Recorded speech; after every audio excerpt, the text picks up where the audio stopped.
To legends. നമുക്ക് next വരുന്നത് tissue blended fabric ആണ്. എനിക്ക് തോന്നുന്നു എല്ലാവർക്കും ഇഷ്ടപ്പെട്ടൊരു മെറ്റീരിയൽ ആട്ടോ ഇത്. കാരണം നമുക്കൊരു ഡിഫറെൻറ്റ് ലുക്ക് തോന്നിക്കുന്ന മെറ്റീരിയൽ.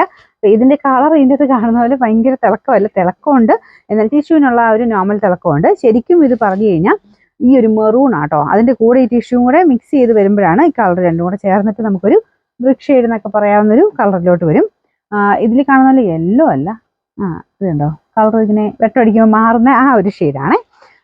കോമ്പിനേഷൻ വരുമ്പം ഇതാണ് ദുപ്പട്ട വരുന്നത്. നമ്മുടെ നോർമൽ ഗഡ്വാൾ ദുപ്പട്ടയുടെ മോഡൽ തന്നെ. ബോർഡർ ഇങ്ങനെയാണ് കേട്ടോ, അത്ര ഇങ്ങനെ ലോക്ക് ചെയ്തിട്ടില്ല. ലോക്ക് ചെയ്യേണ്ടവർക്ക് ചെയ്യാം, അല്ലാതെ ഇങ്ങനെ തന്നെയായിട്ട് വരുന്ന ഐറ്റംസും ആണ് ഇതൊക്കെ. ബോട്ടം സെയിം ദുപ്പട്ടയുടെ തന്നെ കളറാണ് കേട്ടോ, സാറ്റിൻ സിൽക്കിൻ്റെ മെറ്റീരിയൽ. റെഫ്യൂസുകാർക്ക് നല്ല ഐറ്റമാണ്, വാഷ് ചെയ്യാനൊക്കെ നല്ല എളുപ്പമുള്ള മെറ്റീരിയലാണ് കേട്ടോ. ഇതാണ് ദുപ്പട്ട വരുന്നത്. അപ്പോൾ ഇതൊക്കെ നല്ല റീസണബിൾ പ്രൈസേ ഉള്ളൂ. ശരിക്കും 890 ആണ്. നമുക്കിത് വെറൈറ്റി കളറും ആട്ടോ. അപ്പോൾ ഇതിന് നമുക്ക് റേറ്റ് ഓഫറിന് വന്നേക്കുന്നത് 500 മാത്രമേ ഉള്ളൂ. 500.